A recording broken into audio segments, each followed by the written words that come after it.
Hello, everyone, and welcome back to April's Cozy Corner. Grab your coffee, your tea, and your blanket. Maybe dim the lights a little, and let's slow down together for a moment. Today, I want to talk about something a lot of sensitive people struggle with: needing more alone time. And I know for a long time, many of us felt guilty about that because the world teaches us that being social all the time means you're healthy, outgoing, successful, and confident. But for deep feelers, empaths, and introverts, and highly sensitive people, too much noise can feel overwhelming. Sometimes being around too many people for too long feels like your mind never gets to sit down. You can physically be around people while mentally feeling exhausted. And if you're somebody who absorbs energy deeply, you probably know exactly what I mean. Some people walk into a room and leave exactly how they entered it. But sensitive people often leave carrying pieces of everybody else's emotions. You notice tone changes, facial expressions, energy shifts, and things nobody else notices. And after a while, constantly taking in the emotional atmosphere around you becomes heavy. That's why a long time is not always loneliness. Sometimes it's recovery. Sometimes it's healing. Sometimes it's maintenance for your nervous system. A lot of sensitive people grew up being called too quiet, too emotional, too distant, or too serious. So we start trying to force ourselves to function like everyone else. We force ourselves to stay out longer than we want to. Answer every text immediately. Always be available. Always be emotionally open. Always be on. And eventually, it becomes draining. I think one of the saddest things is how often peaceful people are made to feel guilty for protecting their peace. Not everybody is built for constant stimulation. Some people recharge at parties. Some people recharge in silence. Some people feel alive in crowds. Some people feel alive sitting on a balcony listening to rain. Neither one is wrong. There's something very powerful about learning what your soul actually needs instead of forcing yourself into environments that exhaust you. A lot of sensitive people aren't antisocial, they're overstimulated. There's a difference. You may love people deeply and still need distance. You may care about others deeply and still need solitude. And solitude can be beautiful.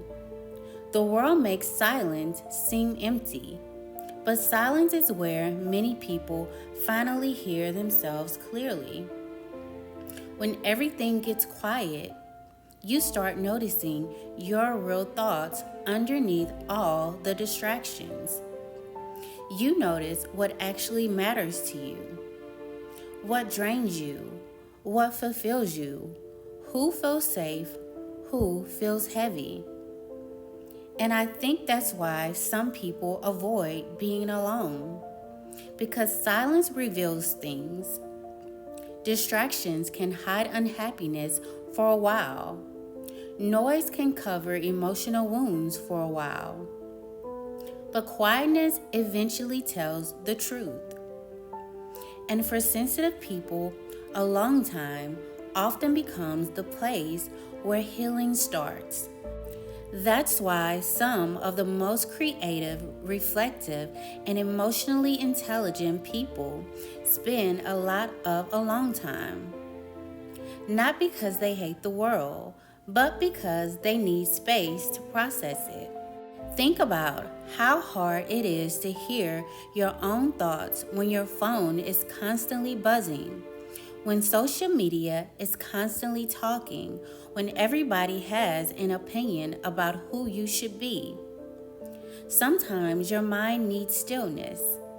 I think modern life makes a lot of people disconnected from themselves. We scroll endlessly, consume endlessly, and compare endlessly. But very few people sit alone long enough to ask themselves, what actually makes me happy? Not what impresses people, not what looks good online, not what gets validation, but what genuinely brings peace to your spirit. And sometimes the answer is simple things. Reading, creating art, crocheting, listening to music, riding your bike, watching the sunset, sitting near the water, or drinking coffee slowly in the morning before the world wakes up. Tiny moments that don't look important online, but feel important to your soul. Sensitive people often romanticize quiet moments because quiet moments feel safe. There's no performance there, no competition, no pressure to entertain anyone, just presence. And I think that's something many people are starving for right now, presence. We live in a world where people are constantly consuming each other instead of connecting with each other. Everything moves fast, but healing usually moves slow. I think that's why sensitive people sometimes feel out of place in modern culture. The world rewards loudness, fastness, and constant visibility, but there's wisdom in slowness too. And maybe sensitive people were never meant to move through life at the same speed as everybody else. Maybe needing more rest doesn't make you look weak. Maybe needing more quiet time doesn't make you look boring. Because eventually you realize being accepted by people means very little if you feel disconnected from yourself all of the time. And I think a lot of empaths spend years trying to save, fix, understand, or emotionally carry everybody else while secretly feeling exhausted in the inside. Sensitive people often become emotional homes for others while having nowhere to rest emotionally themselves. That's why boundaries matter so much. And boundaries are difficult for deep feelers because caring comes naturally to them. But protecting your peace matters too. You do not have to constantly drain yourself, proving that you are loving. Sometimes love looks like answering the phone. Sometimes love looks like resting. Sometimes healing means learning that you're allowed to disappear for a little while and reconnect with yourself. And maybe that's what alone time really is. Just returning home to yourself for a while.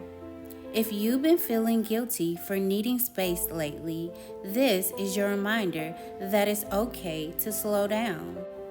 You're not strange for wanting softness in a loud world.